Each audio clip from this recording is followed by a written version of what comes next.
Good evening and welcome to Tunnel Vision, a show presented to you by USCFootball.com. I'm your host, Jack Smith, joined in studio by Ryan Abraham. A two-man crew here to break down USC's rivalry loss 38-20 to UCLA yesterday in the Coliseum. Ryan, there's not a lot of positives to talk about. There's really no good way to spin this game or the season. It's 5 losses in the last 6 games for USC to end the regular season, two rivalry losses on the year, and the Trojans, after starting number 5 in the poll, are now 7-5. Yeah, it's not a way to put it on a downer, Jack. I thought we were talking about something fun, like Thanksgiving coming up or something. No, we were just talking about bowl games, so that's kind of what you have to look forward to, these holidays and bowl games instead of looking in the past if you're USC. We do, and we appreciate you guys coming in. It's a regular television show. We do Sunday nights. We know people have asked. Yeah, we'll keep doing some shows depending on news. The regular season is now over. Of course, we'll find out a week from today where USC is going bowling, so we'll kind of get into that. We'll do some shows, preview shows, and things along those lines. But we are live on YouTube, Facebook, and Twitter. So if you are in there, any of those,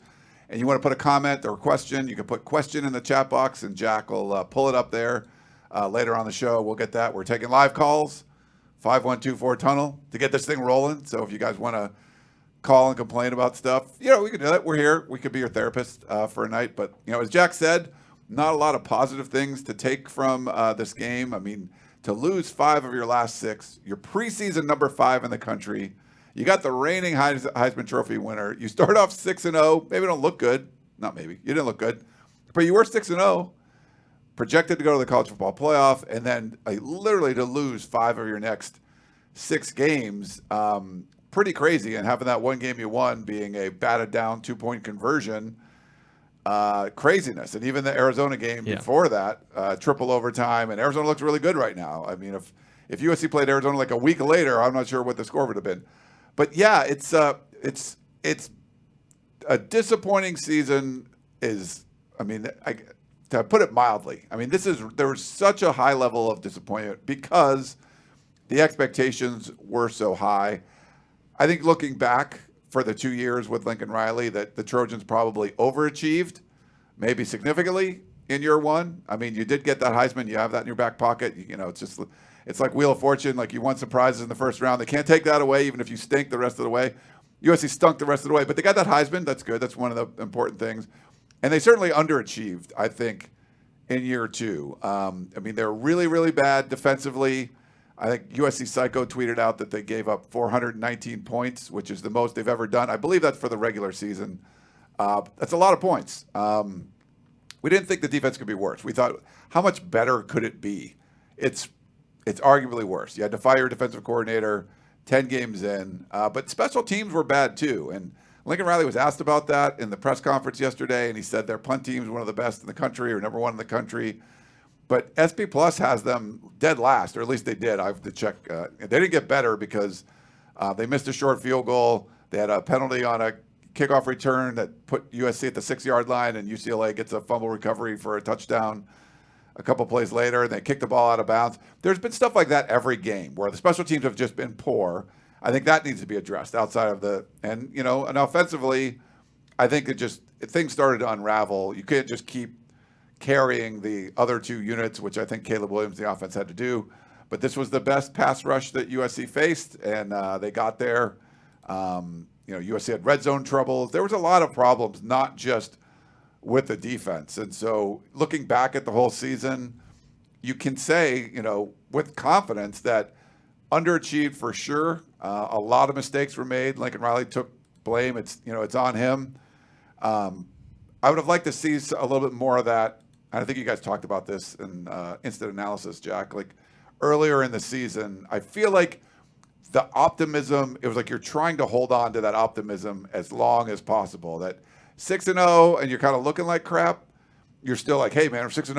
All this, and you lose a couple games, you're like, we'll still have our, control our own destiny. You kind of like we're clinging to this hope that USC sort of flips the switch. And it never happened. And game after game after game, underachieving results. So I think Lincoln Riley finally kind of looked back and go, okay, there's no more saving this. You were trying to salvage whatever you could. It's unsalvageable. Your 2 worst games were the 2 worst games possible you could have picked. Your rivalry games, Notre Dame and UCLA. It's a disaster of a season. Underachieving, underperforming. I don't know how else you want to put it, but I guess I'm bringing us down too, Jack. No, it's okay. I agree. I think it's a little too late. This would have been nice to hear after the Notre Dame game, maybe the Utah game when they lost their second game. But I think if you're Lincoln Riley, and no one wants to hear this, but you're trying to keep the team afloat. You don't want to go in the press conference and just admit defeat, I think. And he's trying to, make them think, hey, we're only a couple plays away. Like, we can still go win the Pac-12 championship game. Oh, now we really need some help. We can still make it, though. We can still make it. Okay, now we're mathematically eliminated. And it felt like, he mentioned last week this will be the first game that they play without a potential championship on the line or a spot in the championship on the line. It really looked like that. It looked like a team that realized they had nothing to play for. And I just don't think they came out and played very well. Obviously, you saw what happened on the football field, but this team has still fought pretty well, even though it had been being, I guess, outclassed on the football field in a couple of games, at least as of late. And it felt like you can't say the same thing about yesterday, where the fight, it didn't seem like was there from the start. UCLA looked like the meaner team, the more physical team, the team that wanted it more. And they were the team that we were questioning on Thursday. Are they going to show up? Chip Kelly, there's the rumor mill floating around that he might get fired. Does that sink a team? Does that galvanize them? It was the latter for sure. Before we get on to some more thoughts, we've got a couple of super chats here in the chat, so I want to make sure we get to those first. There's one that just $2 from Judy on YouTube. No question with it. So, Judy, if you want to put a question in there, we can get to that. But thank you so much for the super chat. Michael S. sent one in, $5. He says, is Dante Williams gone? Has he underperformed as position coach and chief recruiter? So, Ryan, I'll let you handle that one. Yeah, so I think the entire defensive coaching staff is potentially on the chopping block. You're going to bring in a new defensive coordinator. You don't do that and say,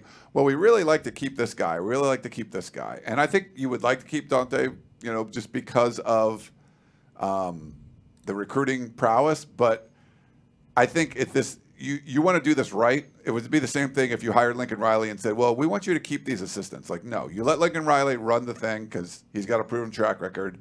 You go out and get a proven defensive coordinator and you let him run his show. And if you get rid of every single defensive assistant, that's so be it, and they'll probably all make their own case. They'll probably all be re-interviewed. Maybe there's some guys that whoever you hire knows I'm bringing in this defensive line coach, or I'm bringing in this DB coach, or whatever it is. Then those guys are probably, doesn't matter what they do. Maybe they could interview and go somewhere else or be a different part of the staff. But you have to let the defensive coordinator make that hire. So I don't think anybody is above reproach. Like they underperformed everywhere. Every coach on the staff, I think, could lose their job potentially. So there's no one. They're not recruiting well enough that you would keep anyone for that. They're not coaching well enough that you keep anyone for that. You want to bring in the best guys everywhere, and I think everybody could potentially be fired. You have to look at it that way. No one is untouchable. Yeah, I think the second half of the question, too, has he underperformed as a position coach? Hard to not watch this defense and say that all position coaches underperformed this season, even some of the ones that, have great reputations. I think Sean New is a good defensive line coach, but the defensive line underperformed, and that has to fall on the coaching. And I feel like, with Lincoln Riley taking the blame for a lot of stuff yesterday, that's what we were looking for earlier in the season, because it just kind of feels like coaches should be the ones falling on the sword at some point. And we've asked a lot of players, and some players have done that at different points. And I think you can't say that he didn't underperform as a position coach. Your chief recruiter, hard to tell because they haven't been recruiting super well, but the ones that they do get, you feel like you hear that he's a big part of it. I feel like I agree with you that no one's untouchable, and you can't treat them as such, because if you continue to do that and you continue to try and just keep guys in-house because you like them around, these are the same guys that fielded what it might be the worst defense in school history. So you can't just keep them around just because you want to. We have a couple more. 5 of the last 6 games you lose, everybody's underperformed. Yeah. You can't say anyone's performed adequately. No. So everyone's underperformed. We've got a bunch of super chats coming in. So thank you guys so much for sending them in. Kevin Morris, $2, says, the red flag for me was at Arizona State. What was your red flag? I guess kind of that big red flag. Maybe that the alarm bells are going off. Yeah, I mean, the second half of the Colorado game was kind of disturbing. Stanford gives you a false hope of like the 49-3 first half thing. But I think like the second half of Colorado, you're like, what's going on here? And some of it you could sort of like explain away. And then once it happened week after week and people had, a Marion Miller, like who the heck was that guy? He has like 200 receiving yards in the second half. And we saw that. Like, I wrote in the, and talked about this in my 3 keys to victory. Like UCLA's offense was pretty bad, really bad. They scored 17 points in the last 2 weeks.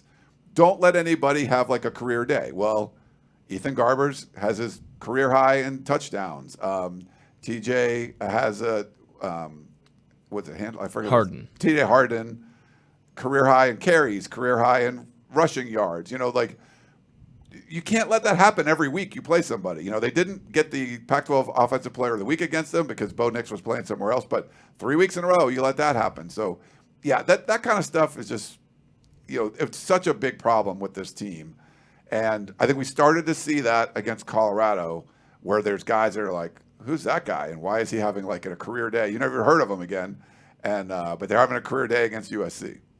Yeah, no, that makes sense. I think, the big alarm was the second half of Colorado. And the moment I knew that this isn't going to be the season that we expected was that first quarter against Arizona. I know they came back and won that game, but that was just basically instant scores for Arizona. USC's offensive line wasn't playing very well. The nail in the coffin came next week against Notre Dame, and the week after that against Utah, and basically every other week after that as well. And, a couple more nails. But that Arizona State game was bad, but I think it was that second half of Colorado. I'd agree. The Arizona game, USC hadn't trailed in a game. Yeah, exactly. They had played, so that's part of the problem too. They had really played like ass a lot, and they'd never even trailed in a game, and then they're down 17-0 to Arizona. You're like, what the hell? Exactly. So I think it's a really good point. Like when they hadn't trailed, and you're like, they're still not playing well, but now you're down big to Arizona. That was a big problem. Yeah, because you can come out of that Colorado game and say, we're no need to fret. Team hasn't trailed yet. And then they go down 17-0. And I was like, oh, yeah, well, that was the one thing you had kind of holding you in there. Jim Russell on YouTube says, can you explain USC's shortcomings in NIL? No. Yeah, it's kind of hard. There's a lot going on there. I would definitely recommend listening to the Composite Two-Star Recruits podcast. A lot of different sort of theories on this, and people that run the different NIL collectives don't agree with each other. You've seen there's some arguments and stuff on Twitter. So we try to write a lot of stuff in the war room about what we're hearing. Certainly there's deficiencies. I think there's a lot of people that feel like big boosters kind of need to step up and do more. Sometimes it's the philosophy. I think the Mike Bone administration maybe didn't embrace it as much as like Jen Cohen is, but she's new and starting this going. I think there's some issues there, but it's not a simple problem. I think it's a complex problem. We keep trying to talk about it and address it and stuff, but it's not something you can kind of sum up in a couple sentences, I'd say.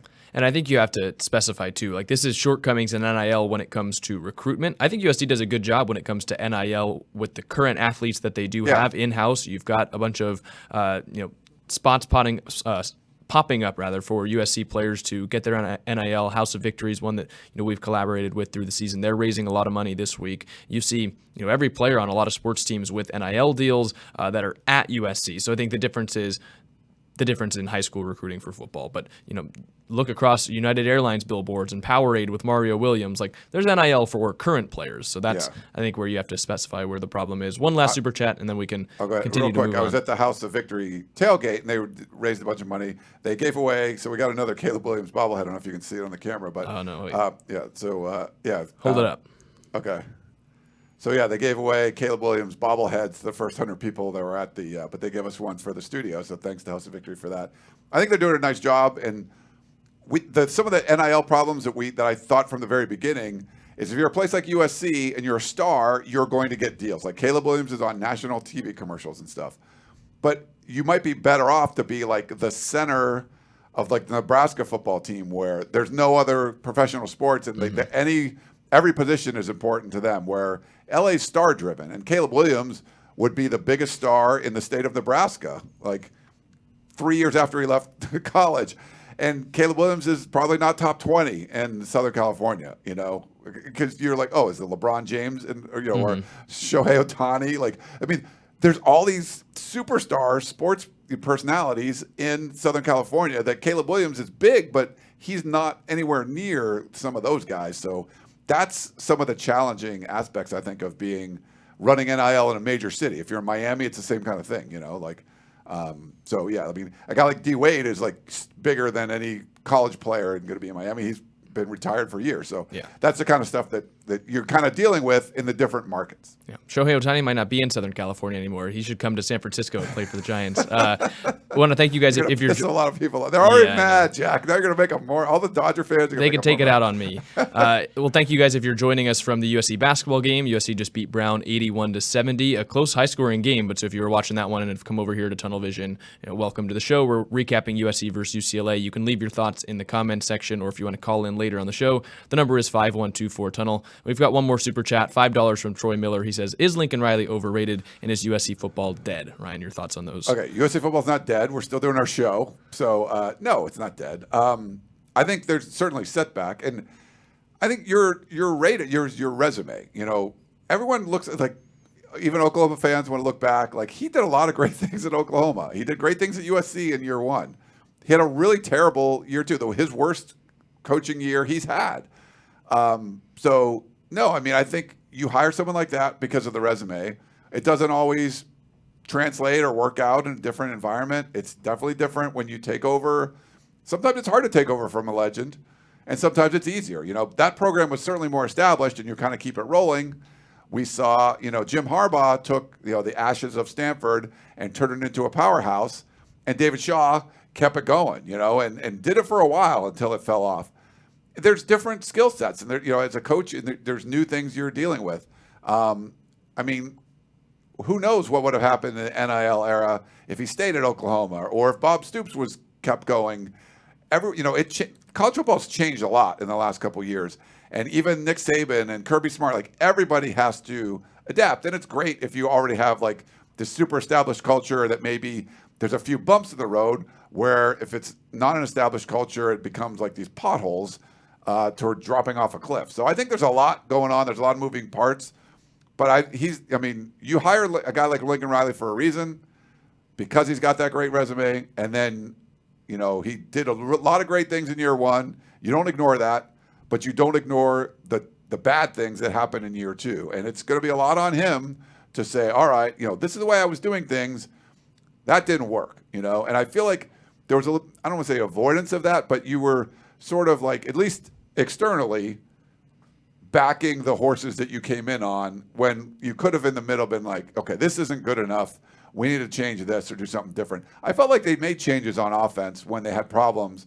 And for whatever reason, the defense just wasn't making those changes. If they were incapable of them or they just were too stubborn, I don't know. But it's all about the offseason now. I don't think he's overrated.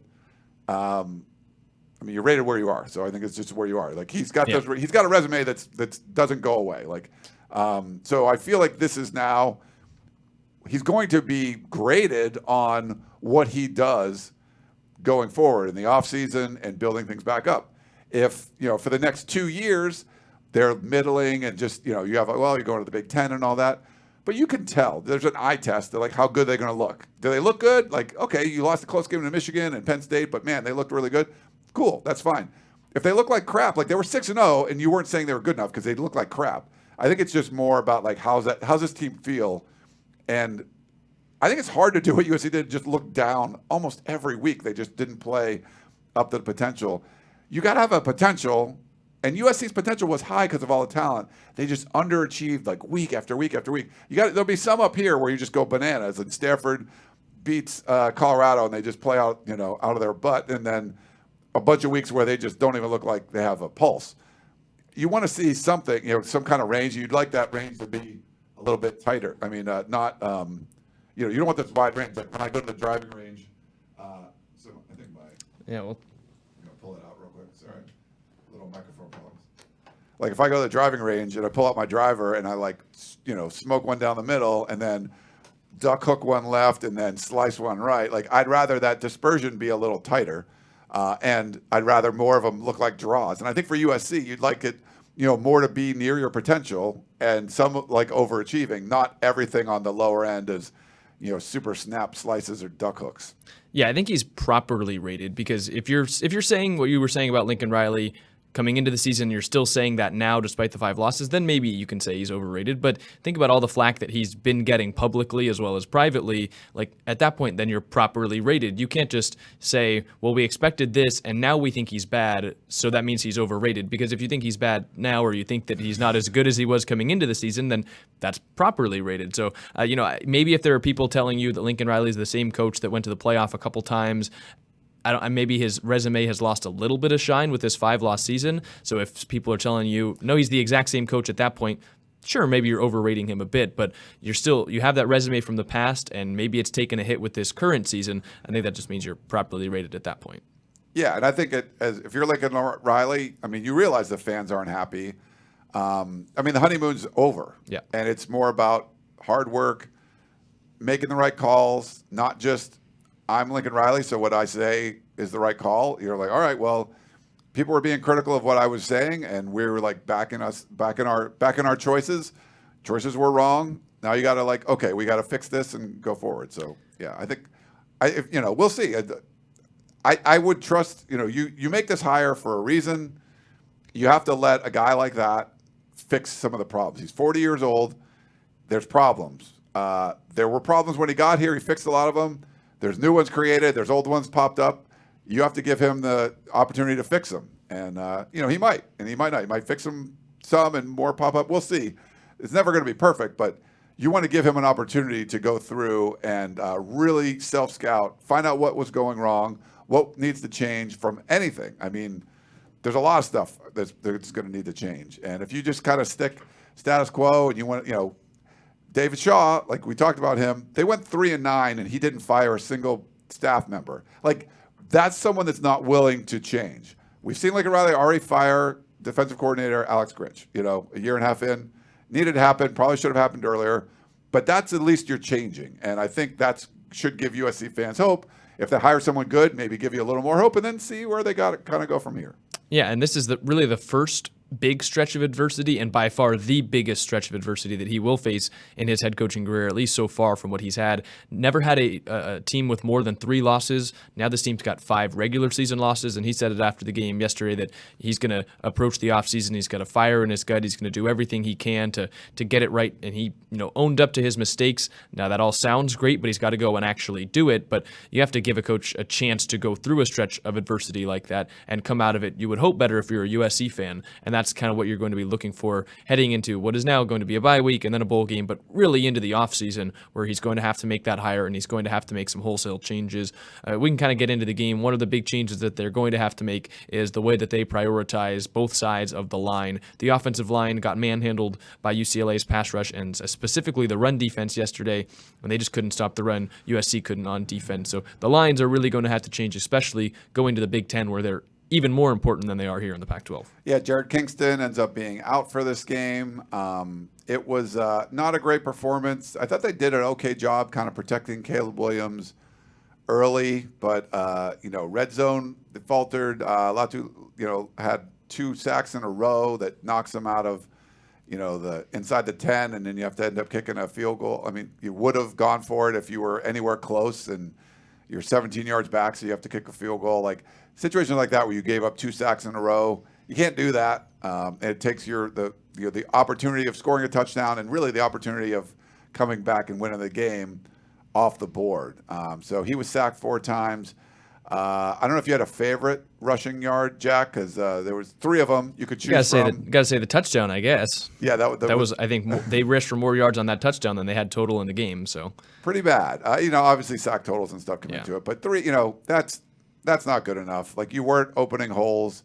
We saw some cool individual plays by Austin Jones or Marshawn Lloyd, but not a lot of opportunities. Lloyd's better ones were catching the ball, I think. He did have that fumble too. And some of it is just Caleb Williams is trying to get away and make a play downfield. It seemed like the running backs were as well, where there were holes. And Lloyd's really good. His feet move fast and he's got some power, but really just trying to make guys miss or get out of tackles or get around guys. Sometimes you try too hard, and he's had some issues putting the ball on the ground. Obviously, that's an absolute killer where you have a special teams miscue. So you're starting at your own 6 on a day that the offense wasn't working that great anyway. So that's inexcusable. You can't allow something like that to happen. Penalty on the kickoff return. And then obviously trying to take something outside and, and Lloyd fumbles. It's a scoop and score. And it's just kind of like, nail in the coffin there. And then, defensively, USC did get 3 sacks, and they only had 2 sacks the previous 5 games combined. So that's pretty bad. But it wasn't good enough. It looked like UCLA was tougher. They were pushing USC around. And this is not a UCLA offense that's been good. They've been terrible the last couple of weeks. And I get it. Ethan Garbers came back. Colin Schlee couldn't really, throw the ball. But Kenny Dillingham put together a good game plan and kept UCLA off balance a little bit. And they did enough to win the game. And I felt like, Dillingham knew that he had deficiencies and made some calls and some weird stuff that maybe it wouldn't work out, but it did, and they get a win. Didn't work at all against Oregon, and they get creamed. But I felt like USC had enough talent that they could figure out a way to kind of get things rolling. And when you come out that flat and all 3 phases of the game were that bad, Jack, it's not just – the lines were bad, but, USC comes out, turnover on downs, punt, fumble, interception. Like, they just didn't look like they wanted to be there. And that's sad because it's a huge game. It's a rivalry game, UCLA. And we weren't sure if UCLA was going to show up. Mm-hmm. They did. I think we talked about this. Like, USC could show up. UCLA could show up. Neither could show up. Yeah. Both. Like, we weren't sure. And it ended up being UCLA was fired up. Maybe they were galvanized about the report of Chip Kelly potentially being fired, and they kind of rallied around him. Kudos to them for doing it. But they're a team that came to play. Yep. And USC did not look like they came to play. And that's, it's a bunch of guys your age, 18, 22-year-olds.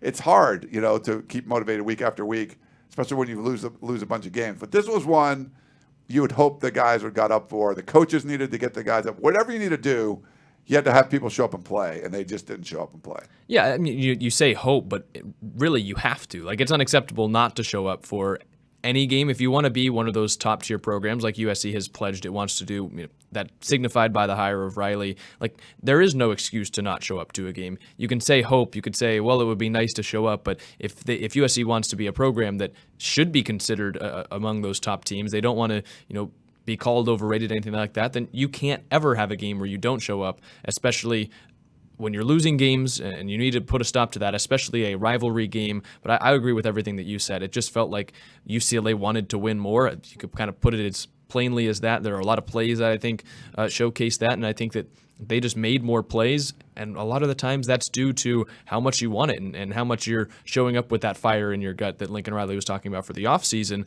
USC's players didn't show up with that for the game, I don't think. And there's a handful of examples. We can get into some of the plays throughout the game, but really It just felt like from the first snap to the last snap, UCLA wanted it more. And I think you have to give credit to the change that they made defensively over the offseason. We talked about it leading up about how good their defense was. This was my first time seeing it in person this year, at least, and you can tell that they're run by an NFL guy, D'Anton Lynn, who was 10 years in the NFL, his first year in college, and they just played like an NFL defense. Where how many times have we seen USC this season throw the ball at the line of scrimmage and get 5 yards, or throw the ball 5 yards and get 10? This was, they would throw to the line of scrimmage, they'd get hit immediately. They'd throw it at 5, they'd get hit immediately. UCLA swarmed to the ball. They rarely missed tackles. They stayed in their rush lanes pretty well against Caleb Williams. And there'd be a couple plays where USC would sneak out. There was that one play where Caleb hit the deep bomb to Brennan Rice, but this was a very consistent defense. They were there on every play. There were not many coverage busts. They played good coverage, very physical team.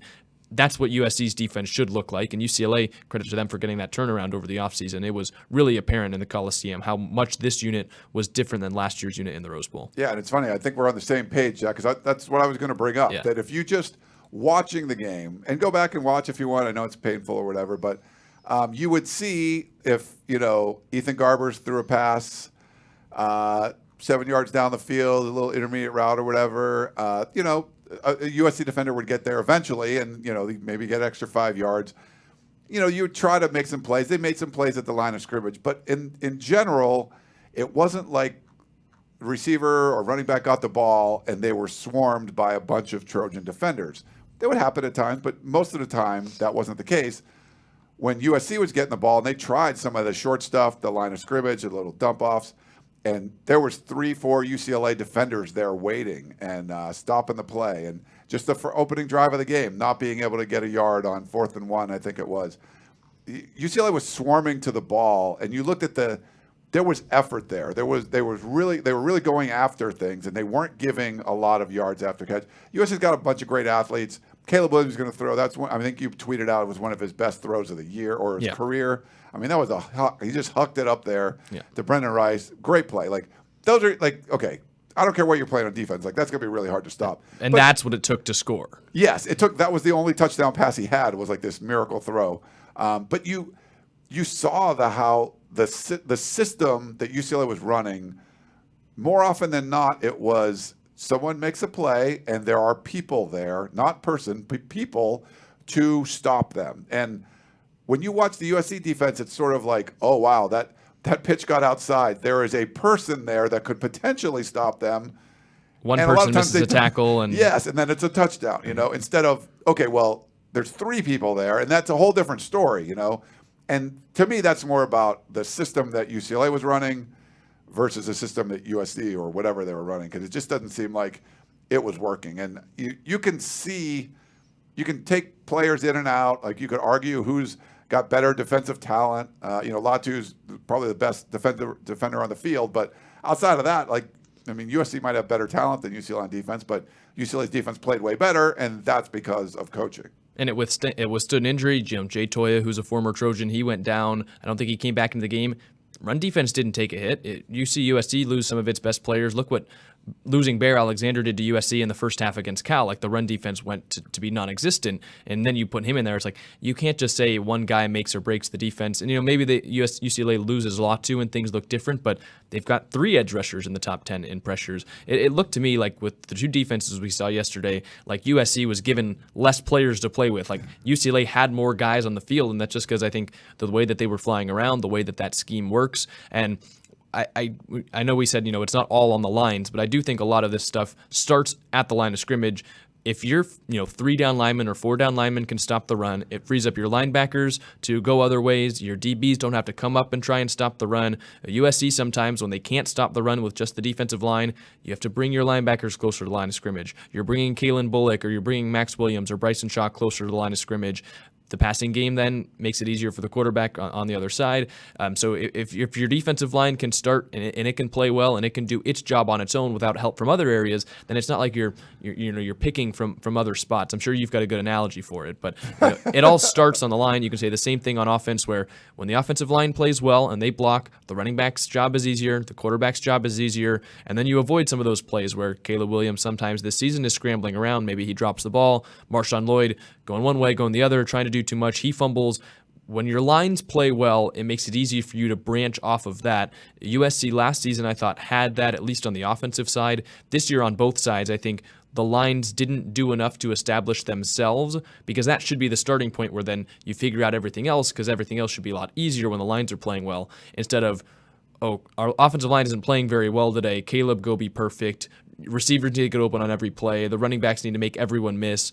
UCLA's running backs, I think they played pretty well, but they didn't. It's not like they were making USC miss every single time. It was, there's a hole, so you get 3 yards automatically. The running back can get himself a couple more, and then boom, there's a 7-yard run. Instead of USC's running backs have to make their first juke 2 yards behind the line of scrimmage, 1 yard behind the line of scrimmage. Caleb Williams has less time to throw. So I think it really does all start at the lines. And Lincoln Riley talked after the Oregon game about how they were beat on both sides of the line. I think they were beat on both sides of the line again. And I think, in my opinion, outside of finding a quarterback and figuring out what to do without Caleb Williams, like that has to be USC's biggest priority this offseason. No, I think you're right. And I feel like, football is blocking and tackling, and it starts with the lines. And I think sometimes you can have like a great wide receiver core. You can have better parts of the game that sort of lift everybody else up. And I think you saw a lot of that last season when the defense would be bad or the special teams were making terrible plays, and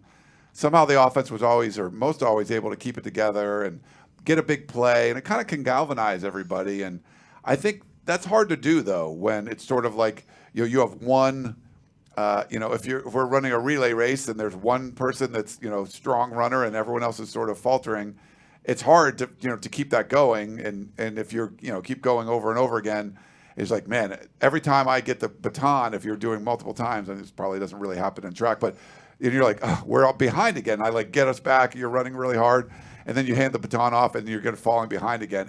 It's hard to kind of keep bouncing back from that, and I feel like it's sort of, we've seen this team sort of implode where it was just too much. Like, how much can Caleb Williams shoulder himself? And there's no more Jordan Addison to kind of bail this part out, or we've seen some guys step up, but it's not been consistent, and the line play, and even if you read Chris's ghost notes after the game, to see like your linebacker and defensive lineman kind of going at it afterwards. I mean, things have come to a head. They weren't playing like this was. I gave Lincoln Riley a lot of credit last year for like the culture that you built, where you're bringing pieces from all over the place. You got great leaders like Travis Dye and people just kind of coming in and taking the reins and like keeping everyone together. And I don't think it happened as well in year two. And it's not easy. It's not easy to do. I mean, you give them credit for having it last year. You brought in the right people. You had the right leaders. And maybe you just didn't have that this year. But, the losing starts happening. And it's harder to pick up your partner or pick up your teammate, whatever it is, because you keep losing and losing. And it seemed like by the end of the season, there was just nobody picking anyone else up. And you're just kind of doing your own thing. And you don't want to see players on the same side of the ball getting in arguments and stuff, but that's going to happen when they don't like losing, and the fans don't like losing, the coaches don't like losing, but they were losing, and everyone knew it. And I think it starts from the line play. You got to play, block and tackle and be tough inside out. But I feel like a lot of it too was just sort of like the chemistry of the team kind of deteriorated, and it just was tough to one side pick somebody up. We've seen games last year, even like the defense played well against Oregon State, and they basically won that game, which you couldn't say that almost any other game. But it's just there was no way for any kind of group to sort of step up and carry everyone, because everyone was sort of just like weighing everyone else down. Yeah, no, that definitely makes a lot of sense. And they mentioned earlier in the season maybe they were reading into the pressure a little bit too much, that expectation, they were paying a little too much attention to that. And it definitely, as the season went on, it felt like there were cracks starting to form in the foundation. Foundation's a lot like line play. It's hard to start and play strong when your foundation is cracking. And maybe we don't know anything about the locker room or the culture more than what we can just see with our own eyes and infer. But it didn't look like a team, when you're looking at what UCLA did, that was ready to play, and that oftentimes comes down to culture or just the morale of the team. And I understand if your morale is taking a hit when you've lost 4 of 5, when you're only 2 wins on the back half of the season, both came by 1 point. Like, that is hard to go through. But if you don't show up to play, like, there's going to be comments about it. So I think that's what you see from the team so far through this season, really on that back half, and especially against UCLA. That Caleb Williams played really well again. Kind of a fitting game, I think, where he played well. He did what he could, but USC's defense, the offensive line, the wide receivers didn't play well enough to get the win. There were bad coaching decisions. There was poor special teams play, a missed 25-yard field goal. It's kind of a fitting end to the season, I think, for Williams, if it was his last game, because he played really well. Just wasn't enough, and he had to play perfectly, and I don't think he played perfectly. And when he didn't this season, USC lost. Yeah, his final play potentially for USC was a handoff to Austin Jones for a touchdown. Yeah, it was their first red zone touchdown of the day on their 5th trip. Yeah, that was pretty bad. Yeah. But I think we got a couple of Caleb Williams bobbleheads here for you. Yeah, it's he's one of the best players I've ever seen put on the USC uniform. And he got an individual award. He got the team to a Pac-12 championship game, and I think he tried his best to do what he could this season, and there was just a lot. I mean, I think, he probably could have played better. He'd tell you that. I think the coaches could have coached better. Players all over the field could have been better. People could have done things differently. And I think it's one thing to like win, and it's another thing to sustain winning. And not that this team won a championship or anything, but to go from 4-8 to 11-3 and be in the Pac-12 championship game and getting a Heisman, you were nationally relevant again, and people talked about you as you were a winning program, and just, okay, USC's back, they're winning again, they're the favorite to win the Pac-12 and all that. I mean, that's stuff that you read or you hear and you believe in. It's one thing to get there, and it's another thing to stay there, and sometimes you forget the work that it took to get there. You can't take it for granted. And I don't know what happened in the offseason workouts or the practices we don't get to see or all that kind of stuff, but it just didn't look like the stuff that you could kind of rely on last year, where they were like digging deep and coming through, and there wasn't any of that. And it's different being with the one with the target on your back as opposed to the one that nobody expected to do much. You have this new coach, and you got a great quarterback that you brought in, and some transfers. Yeah, let's see what they do. Like, oh wow, okay, they're pretty good. And now you're like, okay, well they're pretty good, and everybody's gunning for you. Your schedule gets harder and all that. And I feel like it's a different job. I mean, every year is a different job. You're coaching a different team. It's a different group. But there's different levels of motivation you need to like stay on top. I know USC wasn't on top. They didn't win the Pac-12 or anything, but they got up there.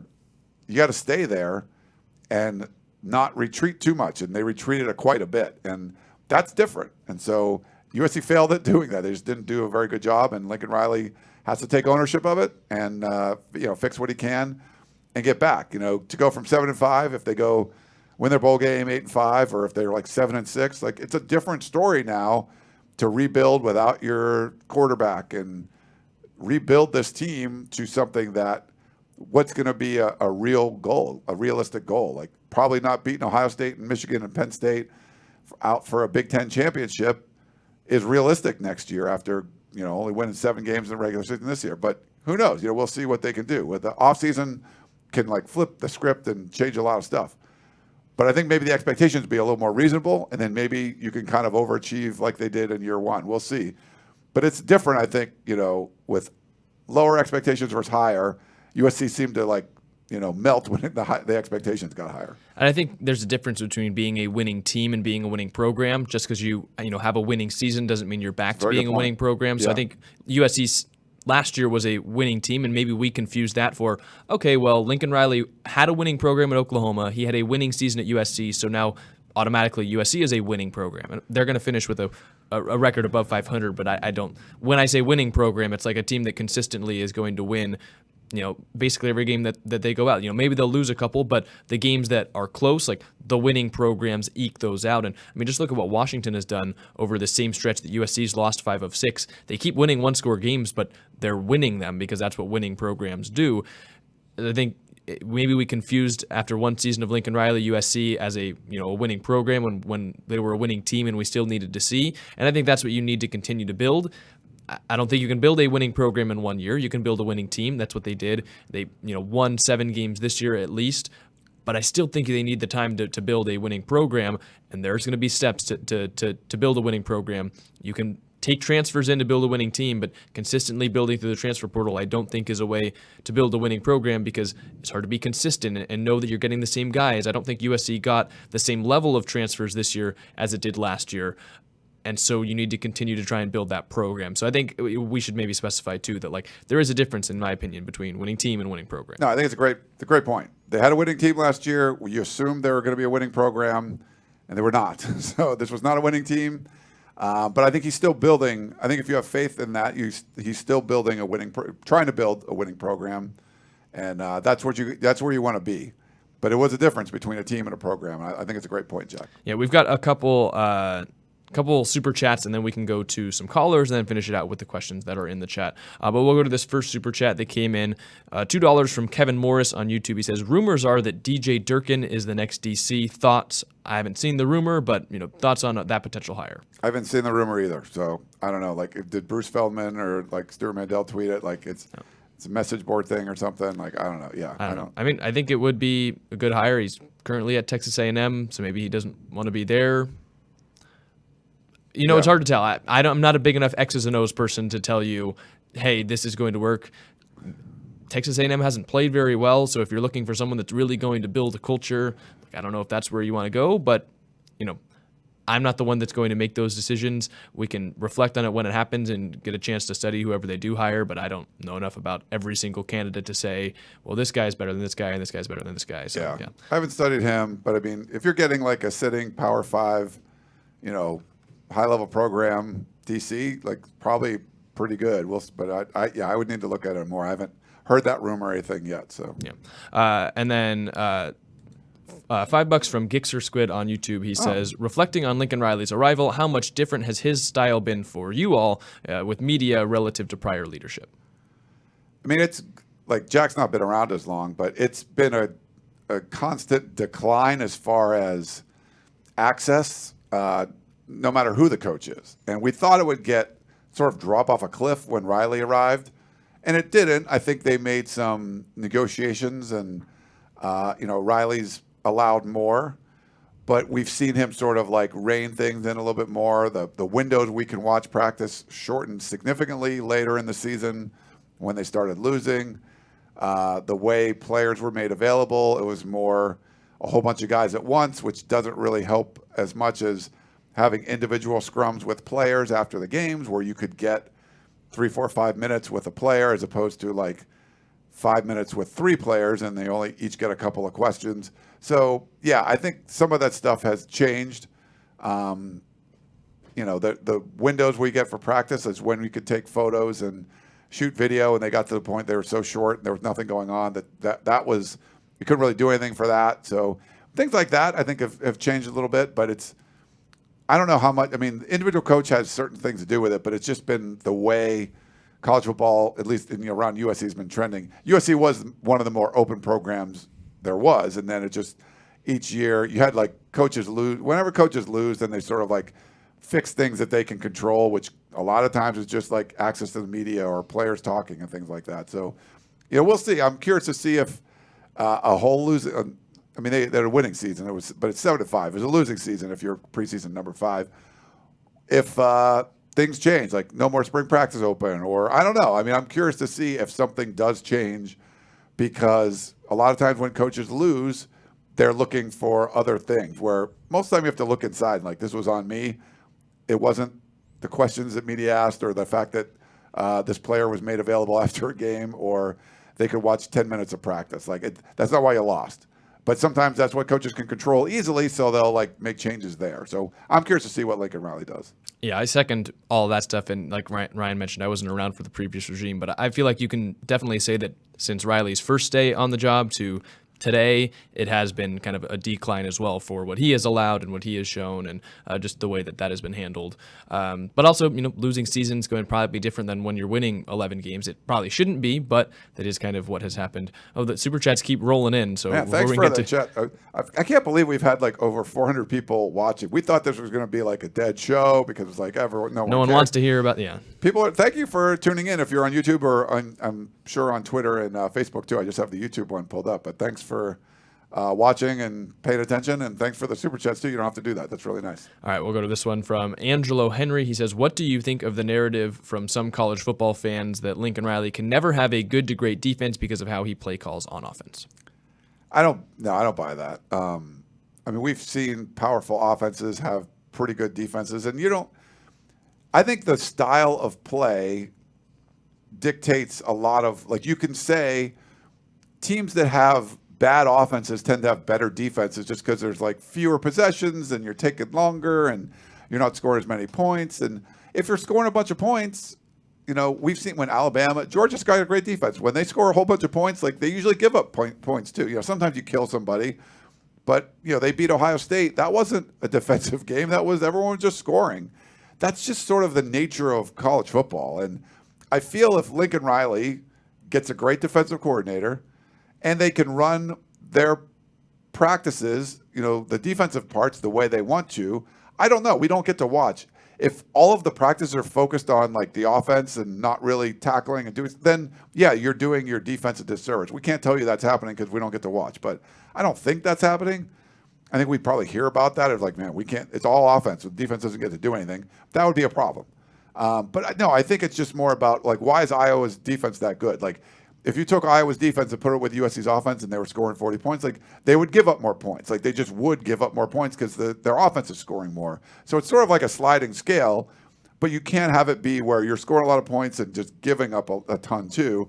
You need it to, that's why USC's defense just needed to be a little bit better, middle of the pack, and then you're going to win a whole bunch of games. But it was worse, and so I don't think it's the style of play that doesn't, but any team that scores a bunch of points, if you're playing a team that has a lot of talent, your defense is going to give up more points than if you're playing a team that doesn't score a lot of points. And just the games are, it's going to be lower scoring. That's just my opinion. Yeah, I mean, USC gave up 38, which is actually a decent number for the defense, especially when you consider there was a scoop and score in there, so USC's defense itself technically gave up 31. It still played just as poorly as it did in a bunch of previous games, and really the only stops they got were when Ethan Garbers would overthrow some guys, and so it's still a bad defensive performance. It doesn't really matter the points that were on the board. You can still feel like it was a bad defensive performance. But yeah, I wouldn't say it's the play calling. Definitely could be practice, and I think that's something that we will see if USC adjusts at all. But saying that I don't like blanket statements, so saying someone could never have even a good defense because of the way they offensively play call, I don't think that is. Maybe he's stubborn in practice. That's something we won't really ever know, but something they could potentially change, and maybe that is something they need to change. We'll see if he feels like that is a priority. Let's go to some callers now. We've got 2 in the queue. If you guys want to call in, 5124-TUNNEL is the number, 5124-TUNNEL if you guys want to call in. But we've got Dave from Iowa in the queue, so we'll go to him first. Hi, Dave. You're on Tunnel Vision. Hi, guys. I was at the game yesterday, a rough one, like most fans can agree with. I actually went to all the away games this year just to honor both USC and the conference. Disappointing we're leaving. But so I got 2 questions for you. Ryan, aside from wins, there is no development by Lincoln's staff, and it's all about stars/flashy players, just like Helton. Am I wrong? And Jack, I have never heard a head coach talk about how close a team was of a winning record based on 3 to 4 plays. Maybe you guys can ask Lincoln this, and I'd like to know what your thoughts are. How many plays away is he from winning 3 natties at Oklahoma? Thanks, Dave. Okay, I'm literally tired of hearing anything along the lines of just like Helton. Like, no, like stop. I get it. You're frustrated.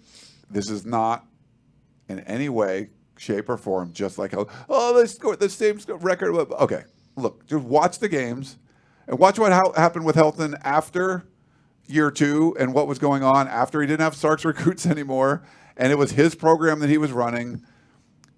Lincoln Riley took over the crap that Clay Helton left over. So he's dealing with that. And no, it's not just like that. They certainly have a lot of work they need to do, development, getting guys better, and all of that. But, I mean, he developed Caleb Williams, and he won the damn Heisman Trophy.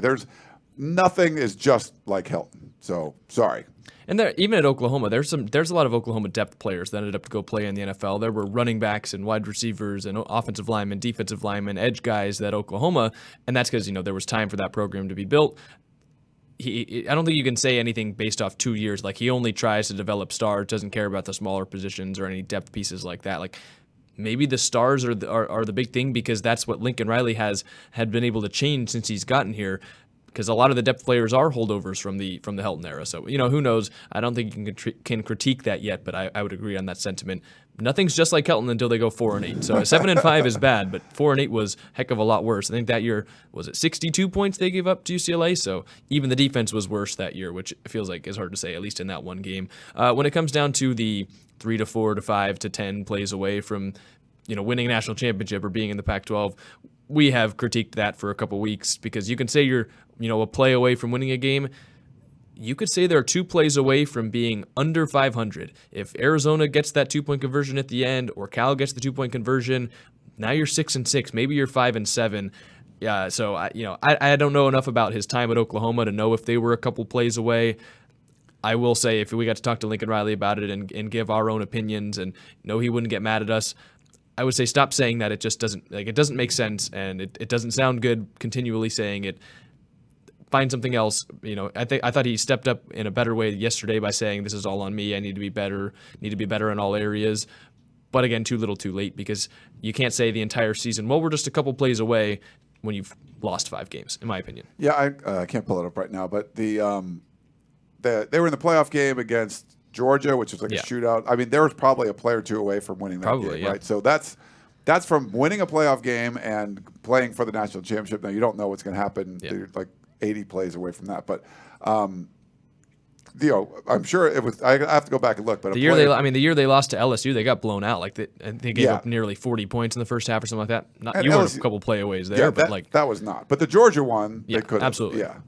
But yeah, so don't know enough about his Oklahoma days to say whether they were a couple plays away there. But I will say that they're not a couple plays away right now, Ryan. I don't think you could say from being in the Pac-12 championship game. I don't know if you agree with him. No, not at all. And like you said, they're very lucky to be.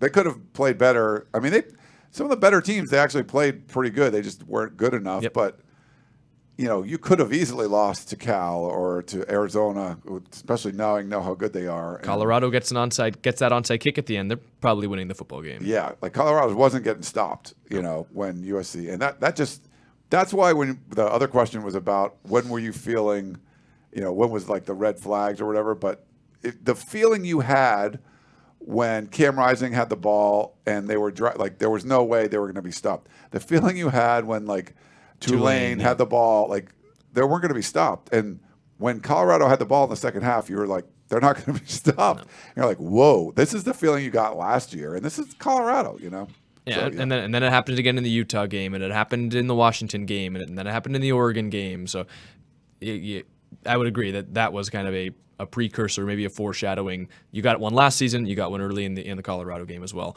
Final caller in the queue, Cameron from Frisco, Texas, is calling in to talk about Manny Diaz. Hi, Cameron. You're on Tunnel Vision.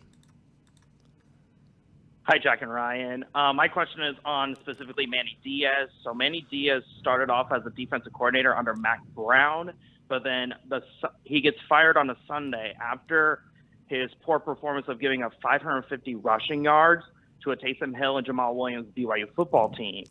And later on becomes a head coach at Miami, has a mediocre to below par performance according to Miami standards. So my question is now that he is a defensive coordinator at Penn State, how has he grown as a defensive coordinator, and how has he become a viable candidate for the USC defensive coordinator job? Yeah, thanks for the question.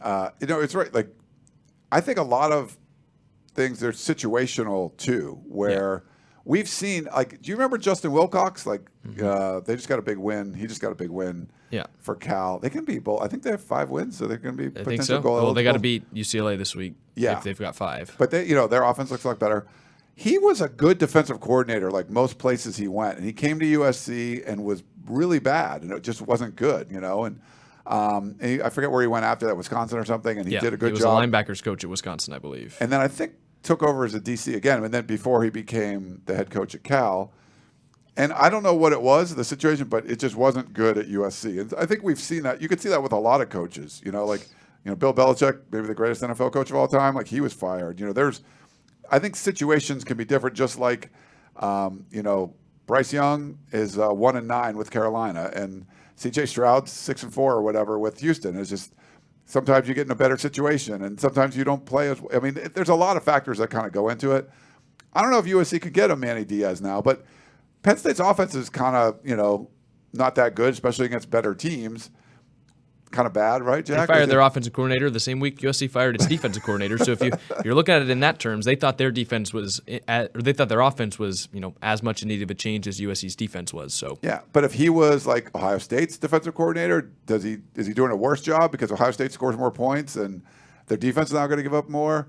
I mean, Jim Knowles comes over from Oklahoma State, was killing it there, and I think some of it's got to be track record and what you can put together. Like D'Anton Lynn, he's done this in 1 year, but that's hard to we've only seen him 1 year, but he's got this NFL pedigree. It's probably a little too soon, but like Knowles had a pretty good track record there. Diaz has had some terrible moments, like you said, 500-something yards to BYU. Rushing yards, not just total yards. I mean, that's still on his resume, but Penn State still hired him, and he's doing a really good job there. So I think you pay a guy like Lincoln Riley a lot of money to figure this stuff out, and it's not just you're not just hiring the coach that went to the Sweet 16 from a Cinderella thing last year. Like, I mean, you could do that. I guess USC did that pretty much with Andy Enfield, and he's been the coach for a really long time. But it comes down to more than that, and I feel like there's a lot that goes into it. How good were the defense? How bad was your worst? How good was your best? And how consistent have you been in the top 25 or whatever? I think there's a lot of different factors that Lincoln Riley would have to consider. Like Diaz is probably, I guess no one's unattainable, but that'd be a really tough one to bring in, for a guy from Penn State. And you could get him, and it could be like, this is an amazing hire because there's no way he would normally leave Penn State to go to USC. And people could still be very critical, of, well, he did this. I'm and it still might not work out, even. Yeah. So I think that's why you pay a guy like Riley a bunch of money. Let him figure this stuff out and find out what's going to be best, not just who's going to be the best guy, but the best fit for what they have and the best fit for what they want to be. Like, you don't want to be historically bad defense in 2021, 2022, and 2023. You want to be a really good defense, and they haven't been anything close to that. And Riley talks about that. So who can you get that's going to come in with some of the personnel you have, bring in different personnel, attract personnel, and put a system together, put a system in place that will complement what USC does on offense well, special teams, whatever it is, and just play, get some stops, play good defense. Like, just stop people. Like, they just haven't been able to do that. Don't allow career days for everyone you play. Like, it shouldn't be that hard to do, but for USC, it's been that hard to do. And when it comes down to what he's done to make himself a viable candidate, some guys are better as coordinators than head coaches. There's also I forget who the quote's from, but quote out there from coaches just saying you don't really know who you are as a coach until you're fired. So sometimes you take your lumps and then you go back to a position you're more comfortable at, and you're better at that. Manny Diaz, of course, went from head coach, which you're not just running a team, you're running a program, you're running recruiting, you are the first person the players come talk to when they need to have a conversation. Like, there's a lot more to head coaching than just stepping up from, well, instead of just calling the defensive plays, now I'll just coach the team. Like, there's a lot of stuff that goes into being a head coach. When you're a coordinator, you stick to your side of the ball. You, of course, do your recruiting and everything like that, but you're focused on the defense. That's what Manny Diaz is good at. So some guys are just better at being coordinators than they are being head coaches. I think that Manny Diaz is proving that he's a great coordinator. Maybe he'll get another head coach job in the future, but his first stint as a head coach didn't go great at Miami. And so maybe that's what USC needs. Like, that's how he's turned himself into a viable candidate. Penn State's defense is obviously great, so it would be a home run hire if USC could pull him away. I don't know if that's going to happen, but definitely could be a good hire for USC, and he has turned his career around at Penn State. We've got another caller in the chat. Not sure the name here, but hi, caller, you're on Tunnel Vision. Yeah, this is Bobby. I called last week regarding Lincoln Riley. And Chris Trevino lambasted me. I went after UCLA's game yesterday. If you look at Lincoln Riley's record, 18-8 with 8 losses, 3 to Utah, Tulane, and not a signature win in 2 full seasons. I feel that Lincoln Riley's time is dwindling quickly, if not should be gone. And I can't understand. There's very simple statements. When you go to Georgia, go where the success is, and pick up somebody that is Wonder Boy is failed, and the quick. All right, thank you for the call, Bobby. Yeah, I'll push back on the idea that they don't have a signature win. And 18-8 isn't the most glamorous record. You beat both rivals last year. You beat a good Notre Dame team. You beat a good Oregon State team that turned out to be really good. So, maybe they didn't have a signature win this year. It looks beat Arizona. Like the win over Arizona looks good now, but. Yeah, I don't know. What are your thoughts? Yeah, I mean, you can't just – I get it. You're frustrated, so you say they didn't beat anybody. Well, you beat both rivals in the same year. Like, count how many times that's happened in, USC football history. That doesn't happen all the time, so that's a big deal. You won a Heisman Trophy. That's a big deal. That's the 8th time it's happened there, and there's only 7 of them in the Heritage Hall right now. So it's rare. 100-something years, that's 7 you're talking about. So those are things that happened. He also took over – a dumpster fire, and overachieved in year 1, underachieved at year 2. Maybe it doesn't work out. Maybe it's going to be 8-4 the rest of the way, and a few years from now they part ways and he goes somewhere else. Maybe that's the case. But holy cow, it's 2 years into this mega hire you made. I think you put resources into it. They're going to try to build facilities to keep up with the Joneses here. I mean, they're behind in all that stuff.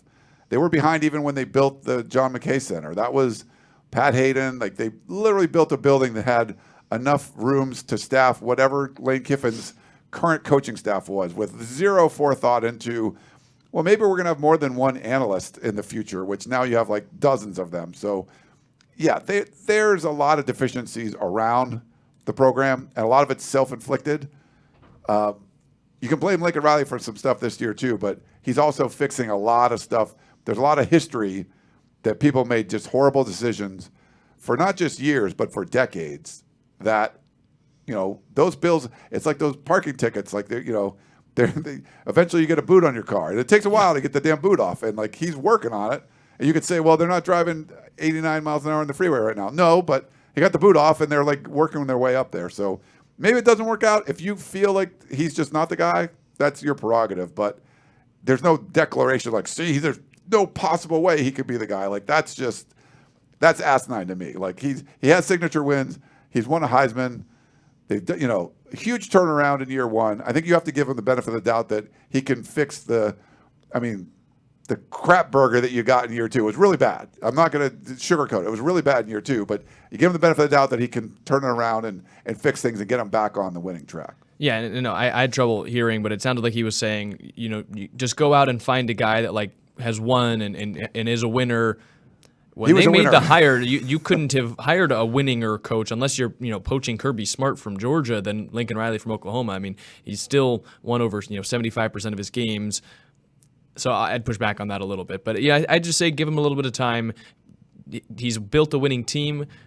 Let him, as we mentioned earlier, it takes time to build a winning program. So give him a little bit of that time. One last caller, then we'll get to questions. I know we've got a couple super chats in the queue, so we'll get to those right after this caller. We have Ellen calling in from St. Louis. This will be the last one.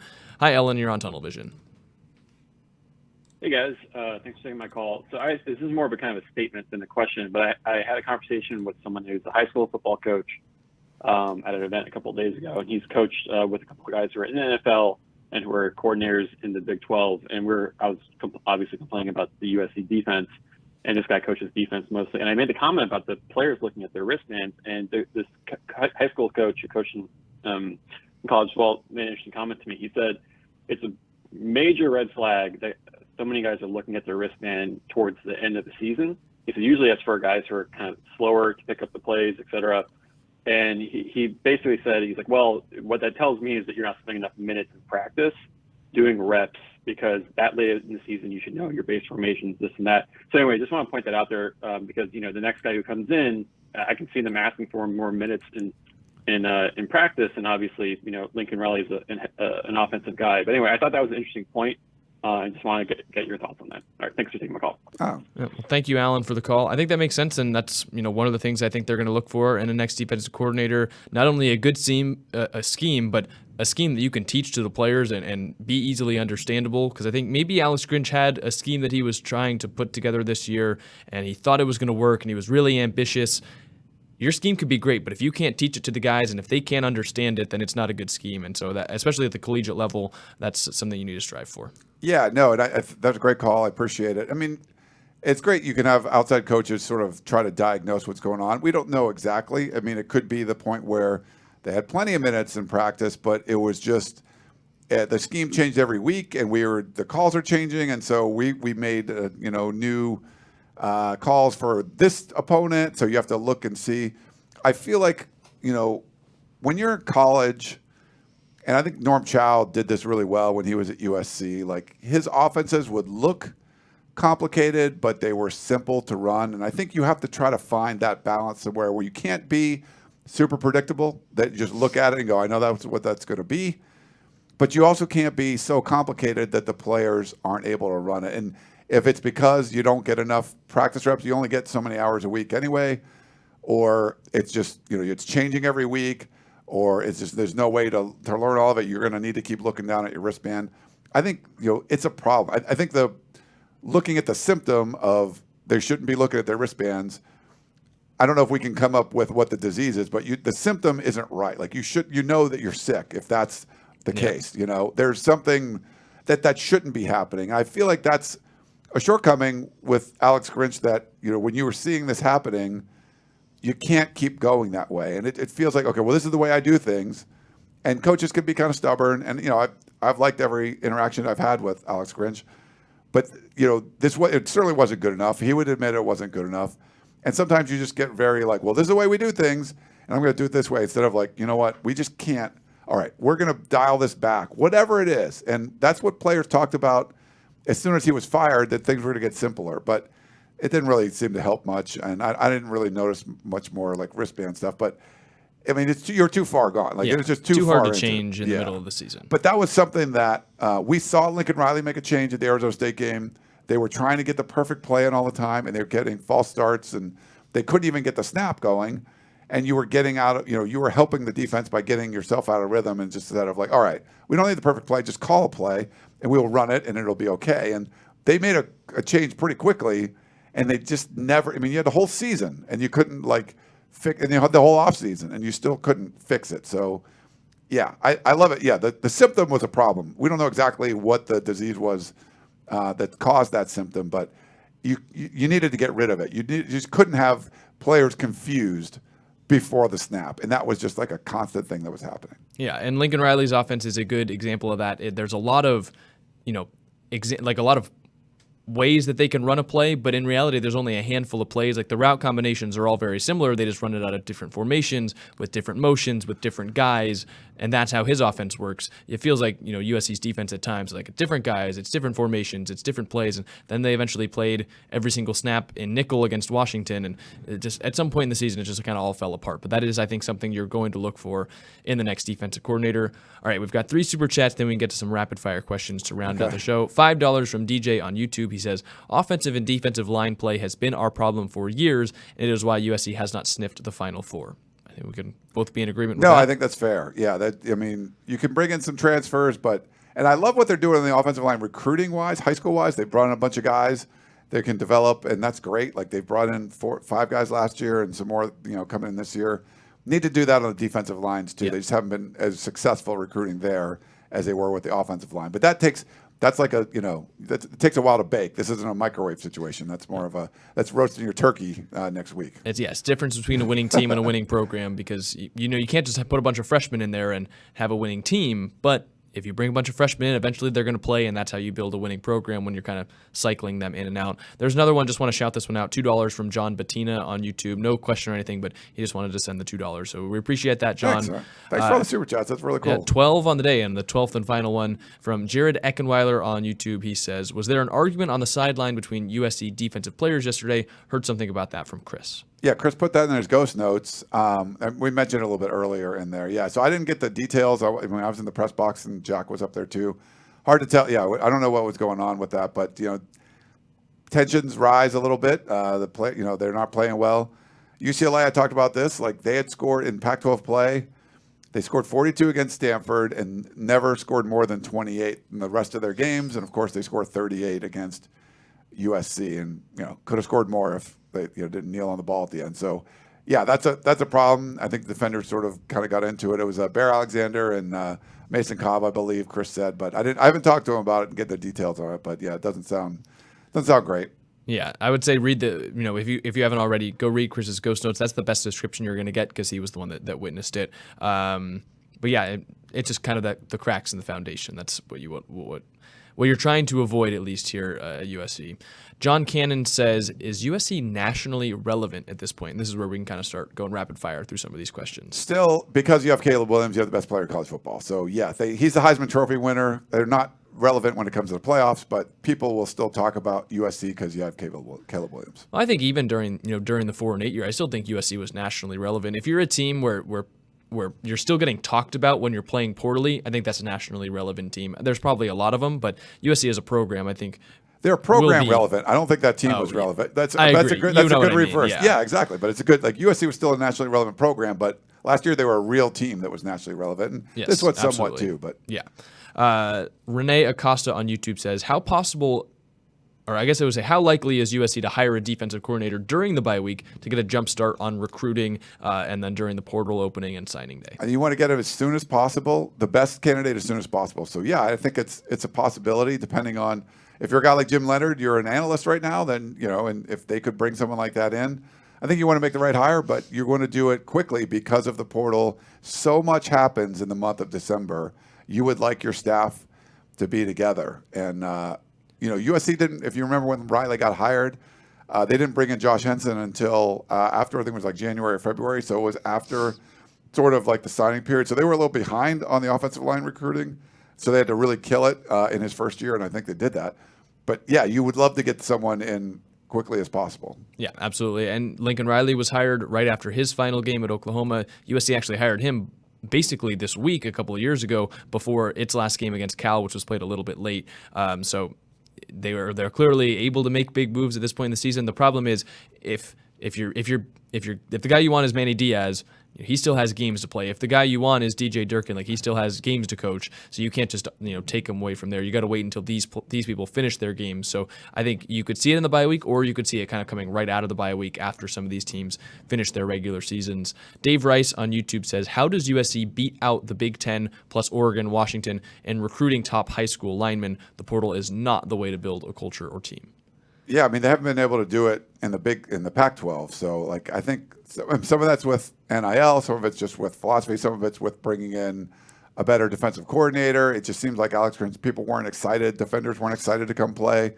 So I think it's a lot of things that kind of go into it. I mean, you still have advantages being in Southern California. There's disadvantages of being at USC. You got to take advantage of that.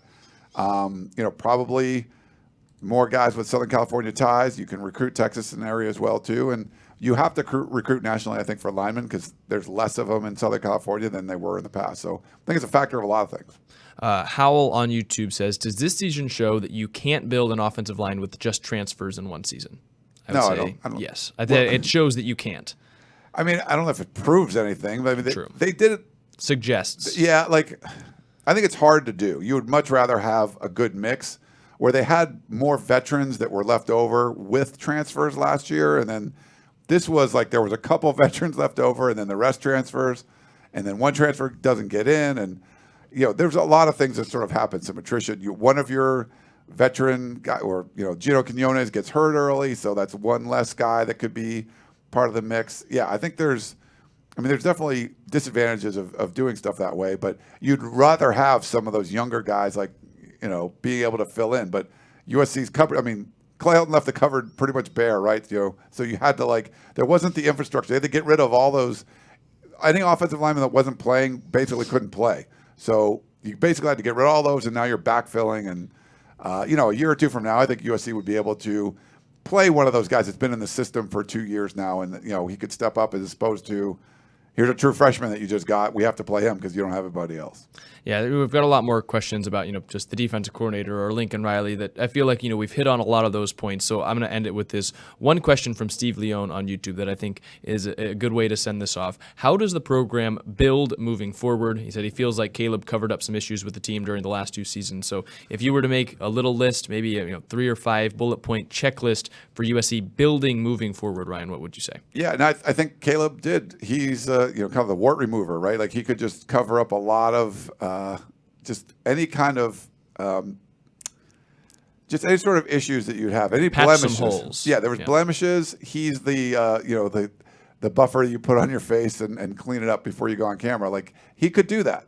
But Lincoln Riley's got a history of bringing in guys that could do that. Like Jalen Hurts or Baker Mayfield or Kyler Murray. Like those guys can make plays on their own, and they can just fix a lot of the ills that you have. And sometimes maybe you rely on that. And Caleb Williams was someone that could do that and you could rely on. So I feel like establishing the defensive culture first, bringing in somebody from the outside that's just lives, breathes, eats defense all the time and toughness and physicality for real, and you let him do his job. And I think Lincoln Riley too. And I know there was a couple of things in the chat about like Riley talking about being the OC and stuff. Like he's an OC, but I think you have to be the CEO of everything too. And he talked about being more involved on the defense last year and then didn't really do it.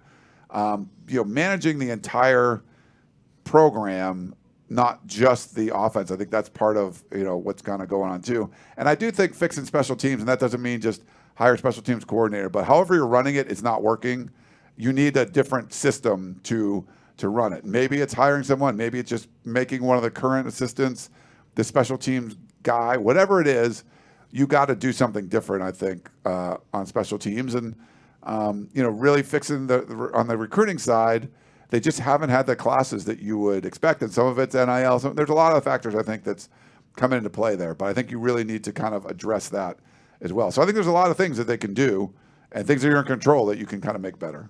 Yeah, if I were going to put things in order for if you're focusing on this offseason, hire a good defensive coordinator, find the right guy. That's number one. Find a way to get better in the trenches. Find a quarterback if you feel like it's not on the roster. figure out the high school recruiting situation. What's the deal with NIL? What's your position on that going forward? If you're not going to do it, recruit well. If you are going to do it and recruit well, and then really go to work. And I think that's what they need to do during the offseason. They mentioned during this offseason that the mantra was, the longer it goes, the better we get. The longer it went, the worse they got. So they need to have, no fancy mantra, in my opinion. Just find a way to silence out all the noise, because you're not going to be the number 5 team going into next year in the AP poll. There's not going to be as high expectations from, us sitting here, people in the chat, people across the nation. So go to work and come out a different team. Don't wallow on this season, being 7-5, or maybe you win the bowl game, you're 8-5, anything like that. Just figure out those things, because I think you need to have those. You need a defensive coordinator. You're going to need a quarterback, but then just go to work. Once you have those things set in place, go to work, because you've got a long off season and you have a chance to turn this thing around. So if you're saying, how do you build? It comes down to work. It's not all just moves and talk and everything like that. It's going to work on the practice field and in the meeting rooms and in the film rooms and everything like that. Yeah, I think it's a great way to put it, Jack. Work. Like, don't worry about what the media is doing or how much practice you're watching. It's like, that stuff doesn't matter. Like, if you're worried about that, you're not spending enough time on your own stuff. You fix your own stuff. Don't try to control the narrative or what people are thinking about the program by what you say. Like, or, well, if we have the media do this, then that's how we're going to be perceived. Like, that stuff doesn't matter. What matters is you getting to work and doing making this team as great as it possibly can be. I think, and if anyone's discounting what they did in the first year, I don't think you're not being fair, but you could be very critical of what happened in the second year. And I think there was a lot more work being done. I think some people in the chat were saying you can't do it with transfers. You brought the right transfers in. There were good leaders, like Travis Dye, for him to be an Oregon guy, to come in and be like literally a leader of men in the locker room on both sides of the ball. Like the leader. Yeah, that's like a special player that you brought in. And he happened to be really good at football too. Yeah, and then maybe you didn't have a guy like that, and that makes a huge difference. But it doesn't necessarily have to be like someone said, just recruit all LA guys. Like, that doesn't work either. There's probably more. You could do more for sure. But Travis Dye was a Southern California guy that played at Oregon for a long time, then came back and did his final year at USC, and it was a big deal. It really helped. But I think focusing on the work, like Jack said, and not worrying about, he literally, and David Wood said this, week 6 or whatever, USC is 6-0 and worried about stuff with reporters and things. And David Woods is like, he's acting like an embattled head coach that just lost a whole bunch of games. And he was top 10 and undefeated. And then they kind of went on now the way that he's acting like you were 7-5, which they are right now. And, that tells me that you knew something was sort of wrong internally, and you're worried about more external stuff than just fixing what's going on inside. So this is off season. Fix your own stuff, fix what's going on in there, and everything else will take care of itself. What people say about you, what the media reports, whatever it is, like, that takes care of itself once you get things working on the inside. That's what I think USC needs to control, and Lincoln Riley needs to control. Yeah, I'm a firm believer that if you're putting in the work, the good things that you deserve will come to you. So if USC puts in the work, it will. Maybe that doesn't mean you win a national championship, but you're not going to end up at 7-5. I don't think. If they put in the work that you need to as a college football program, you will, I think, see everything come to fruition that you're hoping for, at least if you're Lincoln Riley and the team. So I would say focus on that. But Ryan, I think we were expecting people wouldn't really want to tune into this one just because the loss yesterday was bad. It's been a tough season, but thank you guys so much for the turnout. It's been a great, lively chat, a lot of good questions. Thank you all for the super chats. So ended up being a super eventful show. It was, yeah. I didn't expect this many people coming on, so thank you. Connor had something to do, and Chris had something to do. We're like, well, just me and Jack will do it. We'll just knock it out. There probably won't be anyone in there, but a lot of people were here, so thank you for doing that. We just, sharing our thoughts and our opinion of what's going on. I think some people are like, not making excuses. I'm telling you what I think about what's going on. Don't care. I'm not saying anything. I'm telling you that they don't need to worry about the media. It's just, I don't think they should. This is just one of those things where USC, we're going to tell you what we think about it. I know maybe you just think everyone needs to be fired. Everyone's terrible. That's fine. Like, just because we don't feel that way, it doesn't mean we're making excuses. It's a hugely disappointing season. Way underachieved, but that doesn't mean I'm saying Lincoln Riley should be fired. Like, I don't believe that. I think he can turn things around. He's a young head coach. He's got a great track record. He has a pretty messed up year. There's a terrible year. Worse than I could even imagine this year to have been, and probably most people. So, you're preseason number 5 for a reason because you have Caleb Williams and all these guys coming back. It was a huge screw-up. Disaster of a season. But I think you have to give him opportunity now to get things right. And like Jack said, go to work, fix all the stuff that you can fix internally, make the right hires, make the right changes, figure out what wasn't working. Some of it is even just not people. Sometimes people don't realize what's not working, and you walk away, and other people can see it. Well, that's terrible. Why aren't you? Why are you doing that? Being able to identify what isn't working, and sometimes the criticism you get that you sort of ignored was legitimate. And I think a lot of that is just self-examination and self-scouting, and like, I really thought this was the way to run the special teams, but looking at the numbers, it sucks. So I'm going to do something else, that kind of stuff. And you made the change of defensive coordinator, but that's not the only thing that needs to change too. So yeah, but I'm optimistic that Lincoln Riley can go out and do it. But this was a horrible year, and he's got to look in the mirror and say, all right, this sucked. What am I going to do differently? Because you got to do something significantly different next year if you want different results. Yeah, well, they go to work and try and figure out the answers to all those questions. We'll be going on a little bit of a break. No tunnel vision next week. Thursday is obviously Thanksgiving, so from our, group to you guys, enjoy your Thanksgiving. Ryan, I hope you enjoy your Thanksgiving. And you too, it'll be Jack. a fun day to eat some food. And there's no game this week, obviously, with USC going on bye. No media availability is kind of the next time that you hear from us. It'll be about, what happens in the bowl game, as USC will find out. I believe it's next Sunday, right, about where they will be heading in the bowl game. So no media availability this week, so no tunnel vision this week. And then kind of after we figure out where they're going in a bowl is where you'll hear from tunnel vision at least next. Yeah, for sure. When we'll find out next week, and I don't know, maybe we'll do one next Sunday or something. Yeah. But we'll figure out when we're going to do those. It'll be a little more sporadic. We were pretty consistent doing the Thursday Sunday thing during the season, and then we'll do some off-season stuff. And we do appreciate everyone that's coming in and being in the chat and all of that. So thank you for watching, and it's been a fun season to cover. It's been different than I thought it was going to be. But, it's college football, and you got to embrace it because we only get it for a few months a year. So I know you're like, oh, I just want the season to be over. But, in June, you're going to be like, damn, I wish the season was here. So.